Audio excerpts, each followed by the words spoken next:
And it is great to welcome back Greer Woodruff. He is the Senior Vice President of Safety, Security, and Driver Personnel at J.B. Hunt Transport. And Greer, want to welcome you to the program, sir. Happy Thanksgiving to you. Hey, same to you, Mark. It is nice to talk with you, sir. How have you been? And happy Thanksgiving. I bet you're getting ready for a lot of family stuff. I do have a gathering with a smaller group than normal of family, and we do have a lot to be thankful for, even in a year where there's been a lot of chaos and uncertainty. And, every new day is a gift, and we got to make the most of it.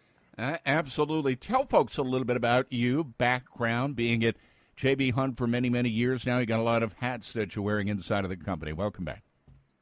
Well, thank you. Yeah, Mark, I've been at J.B. Hunt for 34 years. I started here after college and, didn't really know how long I'd be here. And somehow at 34 years later, you look back and the company's been great for me. And I think I've done a good job for them. And most of my career's been in the areas of safety and driver personnel and security. And, I've learned a lot over those years from all of our drivers, because when I started here, I didn't know much about trucking. And the guys that we've got here, the men and women driving our trucks, have taught me a lot over the years. And let's talk about that, because I would imagine that is a great pipeline of information for you. Greer is hearing from the men and women that are out there on the road about things they are concerned about, what they're seeing as far as safety goes and things like that. Do you have a lot of drivers commenting, talking about what's going on with the COVID-19 situation? Is that still on the top of the mind for so many of the drivers out there today? I think a lot of them have adjusted to that over the last several months, and they're able to do their job in a socially distanced manner, and they are properly equipped with the PPE, and we now have electronic bills of lading, so we don't have to exchange paperwork as much as we used to with our customers. And so I think they've kind of settled in on that. But, the longer, longer term issues that all of our drivers see across the country is the distracted driving, the risks that other motorists take that put our folks in a bad position. And, that's a big concern. I think mobile devices in all vehicles has contributed to a lot of the challenges that we have today. One of the great things about the drivers out there is they're going to make the job happen. And these are the best of the best out there on the road today. They're watching out, they're being safe, and they're making the deliveries and pickups as they need to do. And they are the front line of the company, aren't they? I mean, they are the representatives of the company when they go calling at customers. Talk about the importance of that. Yeah, absolutely. I mean, they're the face of the company to our customers and to the general public. They're out there sharing the roads. People make observations of them, and usually they're good. That these drivers are out there doing a very professional, great job.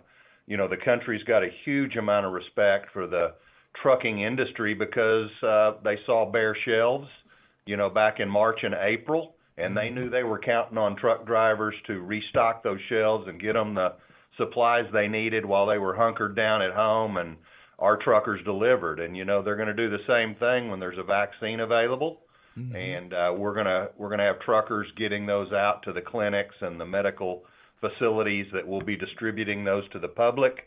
And I think the public's come to understand and appreciate the need for the transportation industry and the men and women behind the wheel, and we've earned that. And so I'm really proud of this industry.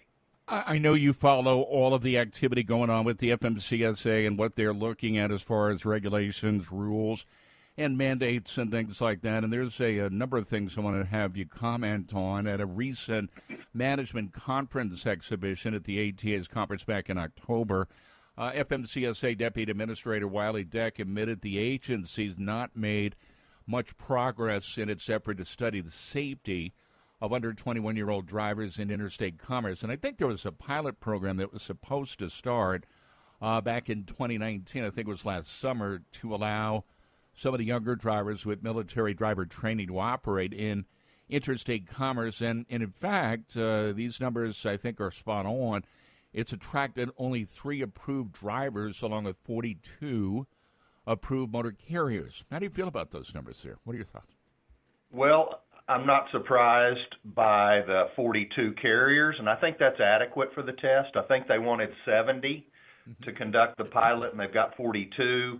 The 3 drivers that have volunteered to participate is low. A little bit surprising that after a little over a year, only 3 drivers have signed up. But if you think about it, the population of less than 21-year-olds who are honorably discharged from the military and below 21 years of age is a small population, and so it's not surprising they don't have a huge number, but it is surprising that they only have 3.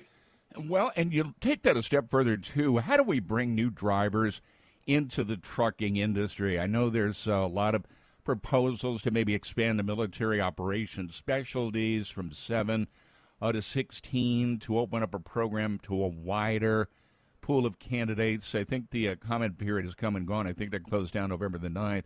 Does this cover all branches of the military, and what is the ratio of military drivers within the J.B. Hunt fleet? Yeah, so they did have 7 military occupational specialties initially, drivers, people in the military who had some driving as part of those responsibilities. Those were made up of the branches of the Army, Air Force, Navy, and Marines. And then the intentions are to expand that to some other MOSs that have driving as well. So that'll help. I don't think that'll get them, the larger numbers that they're looking for of somewhere around 200 drivers. Mm-hmm. So I think we'll still see a lack of participation there. With regards to J.B. Hunt, we have somewhere between 20 and 25% of our employees that are veterans. Some of them remain active, in the reserves and the National Guard. And in fact, I wanted to make you aware, you're familiar with Wreaths Across America, Absolutely. Which will be delivering wreaths all over the country to national cemeteries to honor our deceased military folks and to help people be educated and remember and honor and teach.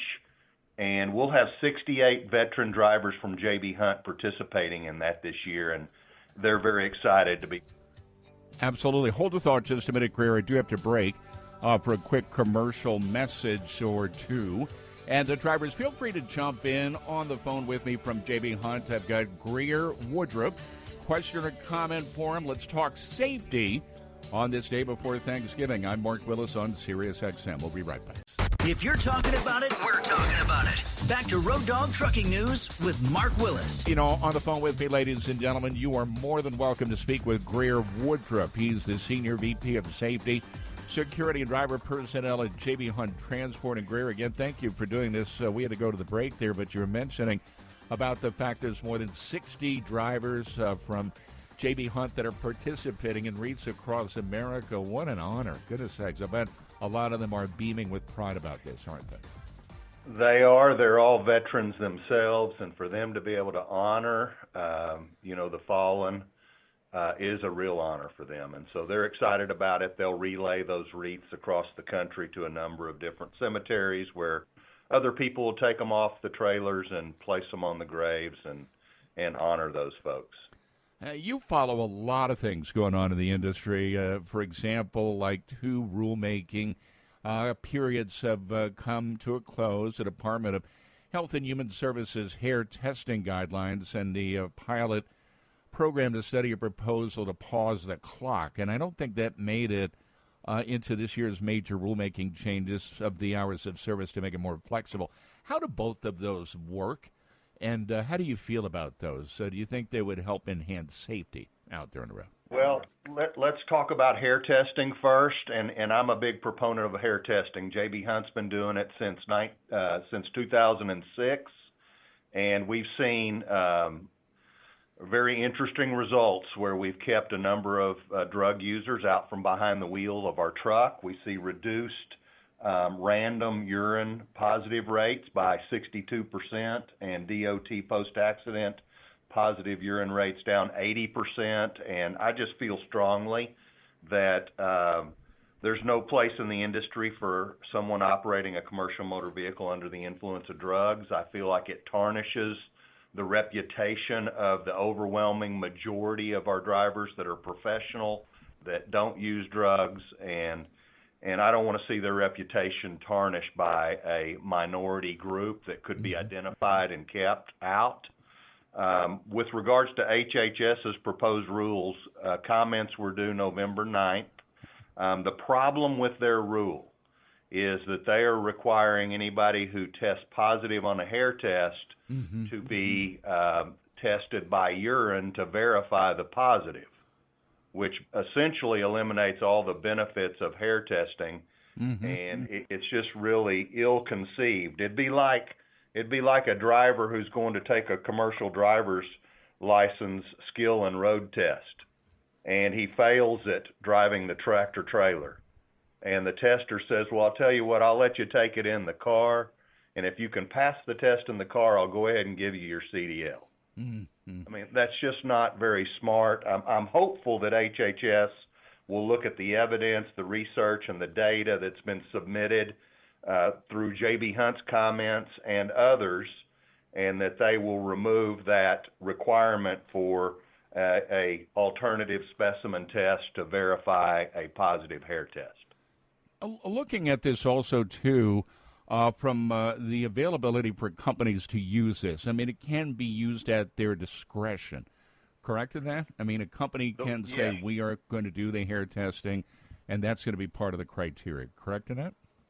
The way that it's been proposed is that it would be voluntary for a motor carrier to incorporate that into their drug testing protocols, but not required. So if a motor carrier didn't feel like, maybe an independent contractor doesn't feel like hair testing is going to add any value to his operation, then they would continue to use urine testing. But if a motor carrier chose to use hair, we feel they should be permitted to do that. Okay. Now, there's also, I think, a couple of notices of proposed rulemaking on CDLs, and some of the current regulations are prohibiting a third-party skills test examiner from administering the CDL skills test to an applicant who's received the skills training from the same examiner. And I think this was put back in place back in 2013. There were several, I think, scandals involving skills testers who gave passing grades to students who flunked the exam. How do you feel about third-party CDL testing out there? How do you monitor, in other words, the accuracy of the third-party testing? How do you feel that would work out in your estimation? Yeah, I think third-party testing is needed with appropriate controls because there's just not enough bandwidth within the Departments of Motor Vehicle to process the different CDLs and testing requirements. Usually you'll see those be enforced by the highway or state police within the state. They're responsible for oversight of the third parties. And I believe there's 41 states that have some form of third-party testing. I do think it's a good rule to not allow the instructor that has taught the student to also administer the third-party skill and road test. I think if the instructor only taught them in a classroom but not on the road or the range, that would be acceptable for them to administer the third-party test. But I don't think it's a good practice for the same instructor that taught on the range and road to also administer the skills test. I don't think that provides enough check and balances, and I think that's where the fraud came in. So I don't think we need changes in that part of the rule. Oh, when you look at this from the overall training perspective, with, say, new people coming into the industry and with the COVID-19 situation going on, a number of companies, a number of schools are really coming up with unique ways to try to train somebody when they get out there on the road. I'm hearing stories of people being people that aren't going to be in a truck, but there's going to be a trainer behind them in another vehicle that is offering feedback or input as to how that other driver is doing up in that training vehicle out there. Is this going to be the wave of the future, in your estimation? COVID changing the entire way that we're going to be testing, training people going forward, in your estimation? I think there could be some changes maybe that are permanent, Mark, like online orientations before reporting into the work location. Okay. I think that could stay. That's an efficient way to do it. We're still able to get the knowledge and information to the drivers, but I think you're going to still have to do a road test, and you're still going to have to observe somebody's ability to operate the vehicle, and I don't know how you really do that without being in the vehicle. Mm-hmm. So I think once we're through COVID, you'll see things like that return back to a normal practice, and then you'll see some things that are more efficient, and we'll see those stick. How do you feel about simulator training? Is that also going to be maybe one of the new protocols, if you will, to get more driver experience or give them more experience as to what's going on out there in the road, on the road? Will that serve a role in your estimation going forward? I think simulators have a role to play, and they can be effective, particularly with entry-level training and shifting and things like that. Now we're going to more automated manual transmissions, so maybe that benefit's not as great as it has been in the past. I think it can put a driver in a scenario that you can't necessarily do out on the road, but it's not going to replace the benefit of behind-the-wheel training and instruction. Yeah, that is so critical out there, right? Is that having somebody get their hands on the wheel, operate that vehicle. I mean, you've got to have that. You've got to have that sense of ownership if you're coming into the industry, that you can do this, you can get all of the skills down. So it's critical that somebody's got to be behind that wheel and out there on the road to see what it's really like, right? Is that a fair statement? Oh, absolutely. I mean, getting experience and competence and building competency, those things are all necessary for safe operations. Okay, let's do this, Greer. Coming up on a break here at the bottom of the hour, and when we come back out of the break, let's talk about the FAST Act, and I think that required the FMCSA to look into the Compliance, Safety, and Accountability Program to address some statistical challenges, and I want to get your thoughts about how reliable is CSA. What do you think needs to maybe change in all of that to make it a true reflection of what's going on out there in the industry? And we'll talk a little bit more about the FMCSA's actions during the COVID-19 pandemic to keep the supply chain moving from the unprecedented national emergency that we are facing out there today with the COVID-19 world we are living in. All right, drivers, jump in. I'm coming up on a commercial break, and if you want to get on board and talk to Greer Woodruff, Senior VP of Safety, Security, and driver personnel at JB Hunt Transport, phone lines are open if you want to get in and talk to them about hair testing, for example, if you want to get on board and maybe talk about things like simulator training out there, the new Under 21 pilot program for younger drivers. How do you feel about that? You're more than welcome to participate. All right, coming up on the other side, there's going to be a quick news update with Dan Ronan, and then right back to more of the conversation with Greer Woodruff from JB Hunt. Stay tuned. I'm Mark Willis right here on SiriusXM 146. If it's happening in the trucking industry, it's news. This is Road Dog Trucking News with Mark Willis on SiriusXM's Road Dog Trucking Radio. Okay, I want to welcome you back to the program. And again, Greer Woodruff is on, Senior VP of Safety, Security, and Driver Personnel at JB Hunt. And Greer, thank you, sir, for spending the time with us on the program. I do want to send folks on to the JB Hunt website, social media, where folks can read up on what you guys are doing. What's the best sites for that, if you will? Well, the best way to get a hold of us is check our social handles, our various social properties at JB Hunt Drivers. And Greer, are you still with us? I am here. Can you hear me? Okay, and we're going to try to get Greer back. I think he's still there, but Greer, let me try one more time. Are you still there, sir? Mark, I'm here. Can you hear me? I can, sir. Good to have you. Talk about I was mentioning the JB Hunt websites. What's the best way to reach you guys directly, through the web, through social media? How can they find you guys? What's the best way? Yeah, there's a number of ways that drivers can find us. First of all, go to @JB Hunt Drivers in your web browser, and that'll get you to all of our social handles like Facebook, Instagram, Twitter, YouTube, whatever you prefer. And then, of course, we have drivejbhunt.com, which is a search for jobs. You can enter a zip code and other preferences you might have, and you can search what's out there and available. And then we, of course, have the old-fashioned way of give us a call at 800-2JB-HUNT, and someone can help you with finding what you're looking for. All right, outstanding, sir. Let's go to the phones. Rick in Illinois is going to be first up. Hello, Rick. Welcome, sir. You're on with Greer from JB Hunt. How do you feel about simulators? I used to work for a company in Alaska. We had one, and the company decided one day to turn around and take all of us guys into it, see how we do. About half of I'd say maybe about a third of the drivers we're talking guys with like 30 plus years of driving, failed in it. Okay.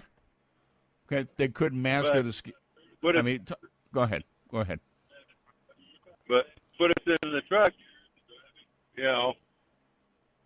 Okay. there was no problem.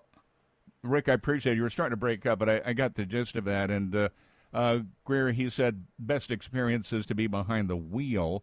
That's where the guys really learned. The simulation training only went so far, in other words. What are your thoughts on that?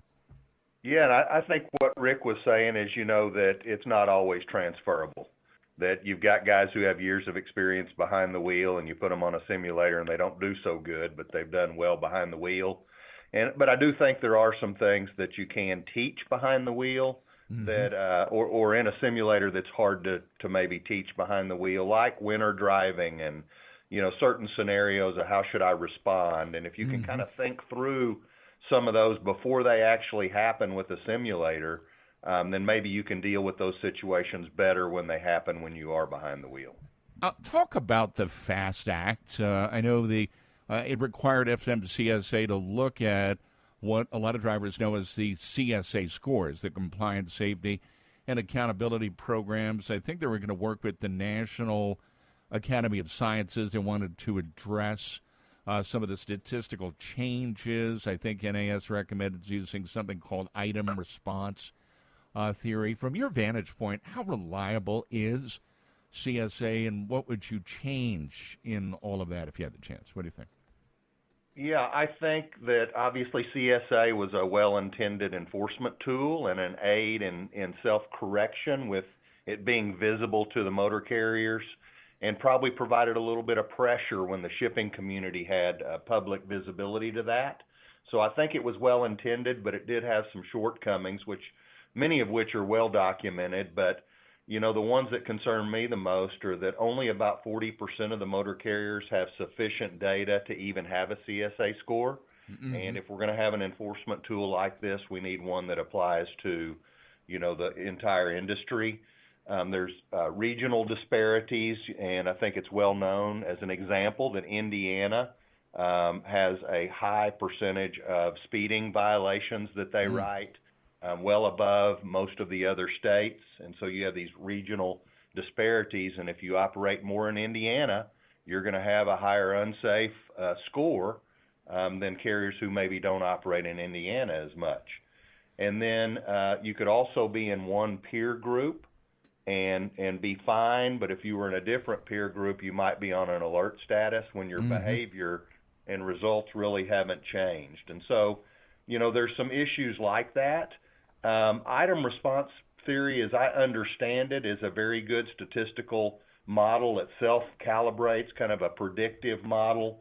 And I think it can address a lot of Hold the thought just a minute. I do have to break, and let's get back into that in just a few minutes when we come back on the other side. How do you feel about that, the item response plan? And also, Greer, let's talk about what the FMCSA did as far as relaxing some of the driver rules and regulations in delivering in the COVID pandemic age that we are in now. Drivers, a short break. You know what I got to do. Pay the bills, keep the commercials going. I'm going to come right back right here on SiriusXM 146. If you're talking about it, we're talking about it. Back to Road Dog Trucking News with Mark Willis. I can look at some of these weather maps, ladies and gentlemen. I pretty much know where some of these interstates are, like 35 that goes north-south, I-95. that goes along the eastern seaboard, I-5 in California. But sometimes, I look at some parts of the country and I think, okay, what's that interstate?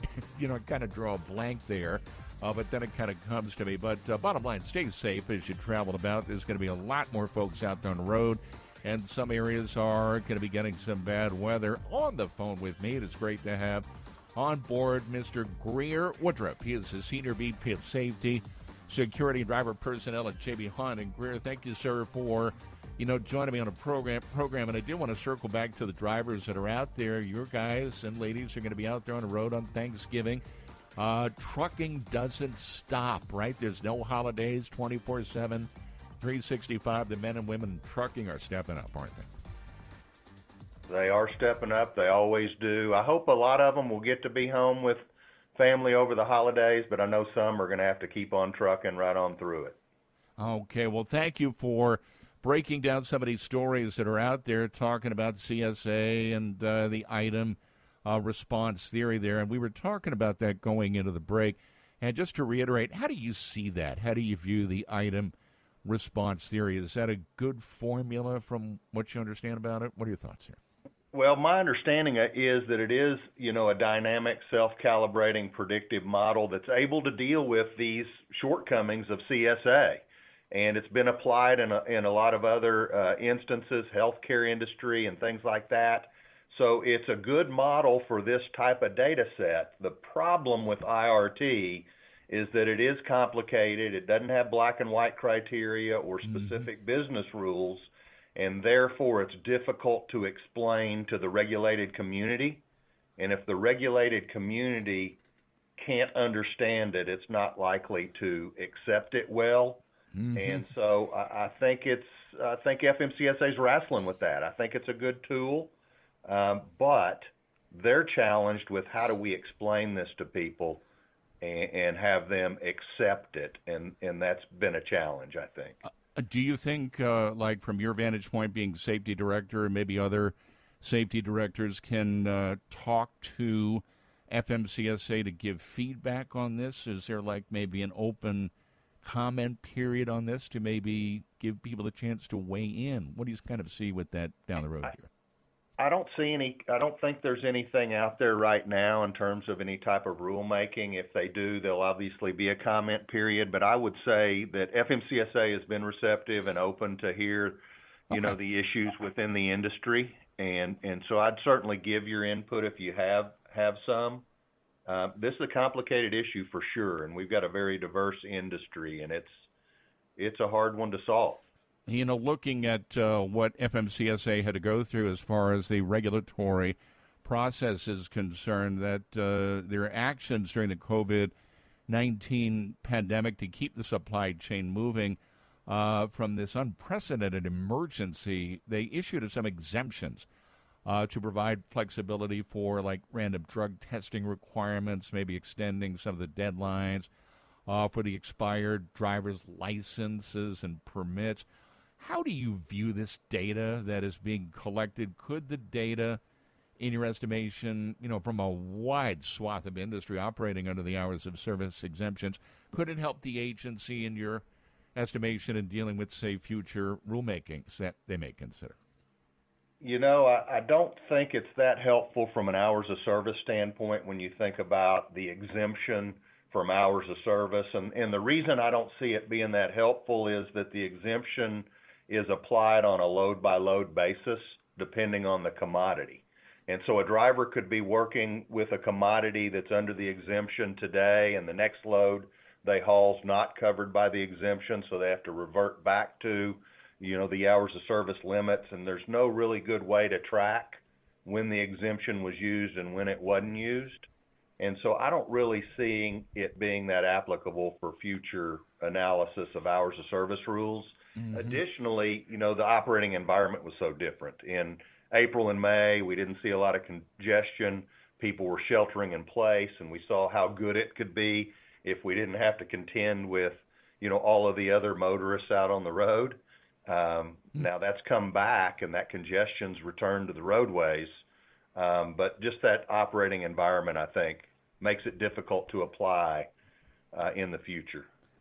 And from a safety standpoint, it was interesting to me to read stories about how there were less vehicles on the roadway, say, during March and April because of the shutdowns, but the number of accidents went up.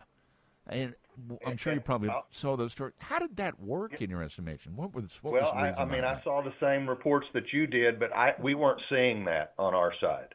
Okay. We were seeing 30% or more fewer accidents. We didn't have all the other traffic to have to deal with and the mistakes other motorists make that sometimes involve a truck driver. And I wasn't seeing what was being reported. Okay. No, understood. Absolutely. And from the standpoint, from some of the data that I was seeing indicated that the severity of the accidents went up. Maybe I guess people that were out there driving were thinking, okay, they could open up and speed a little bit more, and maybe that was some of the contributing factors to all of that. What is on your list as far as safety is concerned going forward into 2021? If you had a wish list, in other words, Greer, what would you like to see happen with safety? Would you like to see more awareness raised, more technology come to the table in 2021 to help to make the roads safer in your estimation? What would you like to see? I think there's a good suite of technology out there for, advanced driver safety assist that's being more and more adopted. We're starting to see vehicles that are equipped with that show up in the secondary market where maybe more small carriers or independent operators that buy used trucks can benefit from that technology without the capital outlay to purchase them. So I would encourage drivers, if you have a vehicle with it, to consider using it and maintaining it and try to find out how it can help you. I mentioned earlier in the call, Mark, that I'm concerned about distracted driving, and I really wish there was a way we could get people to put their phones down and pay attention to the driving task, and that's, commercial drivers and every other driver. It seems to be a pandemic of its own. And I would like to see a way that we could, get beyond that. Does it boil down to personal responsibility in your estimation for everybody behind the wheel these days? It absolutely does. Unfortunately, a lot of people think that they can do it safely, but everybody else ought to stop doing it. And it's just a challenge, and it contributes, I think, to more accidents than we know. Okay, sir. Thank you for a great hour. Greer, I'm going to get ready to wrap it up, and really appreciate the input, the insight as to what's going on out there on the roadway. And that's Greer Woodruff, Senior VP of Safety, Security, and Driver Personnel at JB Hunt Transport. Greer, one more time, where can folks find you guys up on the web, social media, and even, like you mentioned, the old-fashioned way by phone? How can they find you? DriveJBHunt.com. at JB Hunt Drivers in your web browser, or 800-2JB Hunt. Thank you, good sir. Appreciate it. Happy Thanksgiving to you. And let's do this again very soon. I really appreciate the hour. Thanks so much. Thank you. All right, that is Greer Woodruff, Senior VP, Safety, Security, and Driver Personnel at JB Hunt Transport.